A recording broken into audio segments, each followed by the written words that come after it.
ओम नमः शिवाय। सोमवार व्रत कथा। एक बार किसी एक नगर में एक साहूकार रहता था। उसके घर में धन की कोई कमी नहीं थी, लेकिन कोई संतान ना होने के कारण वह बहुत दुखी था। संतान प्राप्ति के लिए वह हर सोमवार को व्रत रखता था और पूरी श्रद्धा के साथ शिव मंदिर जाकर भगवान शिव और माता पार्वती की पूजा करता था। उसकी भक्ति देखकर एक दिन माँ पार्वती प्रसन्न होकर भगवान शिव से साहूकार की मनोकामना पूर्ण करने का निवेदन किया। पार्वती जी के आग्रह पर भगवान शिव ने कहा कि हे पार्वती, इन संसार में हर प्राणी को उसके कर्मों का फल मिलता है और जिसके भाग्य में जो हो उसे भोगना पड़ता है। लेकिन पार्वती जी के ने साहूकार की भक्ति देखकर उसकी मनोकामना पूर्ण करने की इच्छा व्यक्त की। माता पार्वती के आग्रह पर शिवजी ने साहूकार को पुत्र प्राप्ति का वरदान तो दिया, लेकिन उन्होंने बताया कि यह बालक 12 वर्ष तक ही जीवित रहेगा। माता पार्वती और भगवान शिव की बातचीत को साहूकार सुन रहा था, इसलिए उसे ना तो इस बात की खुशी थी और ना ही दुख। वह पहले की भांति शिवजी की पूजा करता रहा। कुछ समय के बाद साहूकार की पत्नी ने एक पुत्र को जन्म दिया। वह बालक 11 वर्ष का हुआ तो उसे पढ़ने के लिए काशी भेज दिया गया। साहूकार ने पुत्र के मामा को बुलाकर उसे बहुत सारा धन देते हुए कहा कि तुम इस बालक को काशी विद्या प्राप्ति के लिए ले जाओ। तुम लोग रास्ते में यज्ञ कराते जाना और ब्राह्मणों को भोजन दक्षिणा देते हुए जाना। दोनों मामा भांजे इसी तरह यज्ञ कराते और ब्राह्मणों को दान दक्षिणा देते काशी नगरी निकल पड़े। इस दौरान रात में एक नगर पड़ा जहां नगर के राजा की कन्या का विवाह था, लेकिन जिस राजकुमार से उसका विवाह होने वाला था वह एक आंख से काना था। राजकुमार के पिता ने अपने पुत्र के काना होने की बात को छुपाने के लिए सोचा, क्यों ना उससे साहूकार के पुत्र को दूल्हा बनाकर राजकुमारी से विवाह करा दूं।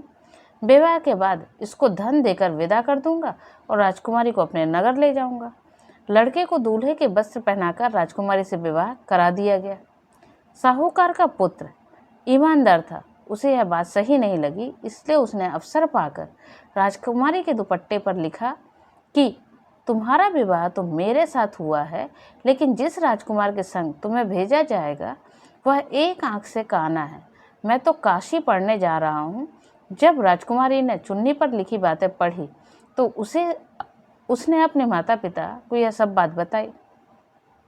राजा ने अपनी पुत्री को विदा नहीं किया, फिर बारात वापस चली गई। दूसरी ओर साहूकार का लड़का और उसका मामा काशी पहुंचे और वहां जाकर उन्होंने यज्ञ किया। जिस दिन लड़का 12 साल का हुआ उस दिन भी यज्ञ का आयोजन था। लड़के ने अपने मामा से कहा कि मेरी तबीयत कुछ ठीक नहीं है। मामा ने कहा कि तुम अंदर जाकर आराम कर लो। शिवजी के वरदान अनुसार कुछ ही देर में उस बालक के प्राण निकल गए। मृत भांजे को देख उसके मामा ने विलाप करना शुरू किया। संयोगवश उसी समय शिवजी और माता पार्वती उधर से जा रहे थे। माता पार्वती ने भोलेनाथ से कहा, स्वामी, मुझे इसके रोने के स्वर सहन नहीं हो रहा, आप इस व्यक्ति के कष्ट को अवश्य दूर करें।